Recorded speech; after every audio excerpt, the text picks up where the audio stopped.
talking to Gene Schwartz. There's a lot of historic automobiles here at the NHRA Hot Rod Reunion. And Gene, you're a young-looking guy, but you've got a car that has a lot of history about it. In fact, I thought maybe you might be the son of Gene Schwartz, but you said you got your start when you were kind of young. Well, this car that I won Indy with in '66 and held the national record from 1964 to '67, my dad bought brand new in Cleveland, Ohio, and gave it to me when I was 15, and I'm still racing it today. You know, it's great that you're taking this historic automobile. You're not sticking it in a museum. You're not putting it up on jack stands. You're bringing it out to where like people like me can enjoy it, but you're also dragging it down the track, which is what this car was meant to do. Well, I wouldn't do it any other way, and it's got to be a clutch car. I wouldn't partial to clutches. We grew up with clutch cars. No power glides for you, huh? No power glides. No automatics. You can see the sticker on the rear window. But besides that, I launched this car about 9,000 RPMs, and right now the shifting points are right around 97. Whoa, that's a lot of RPM. I went over 10 when I stayed in a gear too long, but I usually like to shift about 95 to 97. Now, you were the record holder at one point in time. Was that 1965? I set the record at Muncie, Indiana. The records are right here on this table.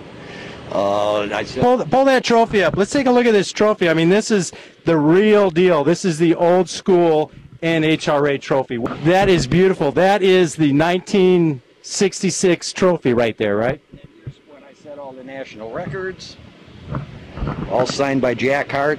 This was Muncie, Indiana, July 26, 1964. When I reset the record at York, Pennsylvania, on August 12, 1967. Incredible, incredible. Now you've got this beautiful car. You've got all these photos, all this documentation. You've still got the car. You're still out here racing. Are you still having as much fun as you did in the 60s? Oh yeah, we're lucky. We're getting to relive our youth all over again, and that's what keeps you young. Any sponsors? Anybody helping you out that you want to thank?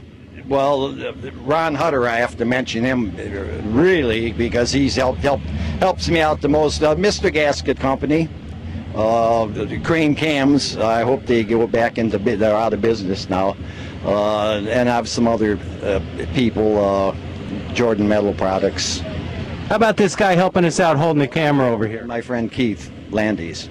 Here's the deal. This is the story, because I saw Gene in 1970, and he quit racing this car in '67, and I was down in Indianapolis visiting my daughter. My son calls and said, "Hey, I ran into one of Gene's friends. He's rebuilding this car." I said, "No way." He said, "Yep, same car." I said, "Okay." So I drive over to his house. Nothing's changed. 32 years later, the garage is the same, Gene's the same car. I said, "You got to be kidding me." So a few of us guys, Ron Hutter and a few of us got together, tried to help him a little bit, said, "Let's get this car on the road," because nobody builds a car like Gene. Nobody takes attention to detail, and it's the same car he had 30 years ago, and the crowd loves it. It's a crowd pleaser. It's almost like a time machine. Yeah, it is. It really is. Gene's a time guy. So, or maybe more like a time capsule. Yeah, time capsule. I gotta have a good time if I play music. Yeah, it's great. I'll tell you, all these old guys. I said, "Gene, if you build it, they will come," and we all showed up, and it's been good for all of us. It's been a blessing. I brought the whole gang back together. Yeah. My friends have told me that. They say, "Gene, if it wasn't for you, us guys probably would have never really hung around together." 35 years, they all came back. It's amazing. It's an amazing story. Nobody had anything better to do. Well, we're all waiting for Gene. The kids are all gone. Most kids of are them out. retired. Yeah, They might need something to do. We're racing again like we did at Indy back in the '60s.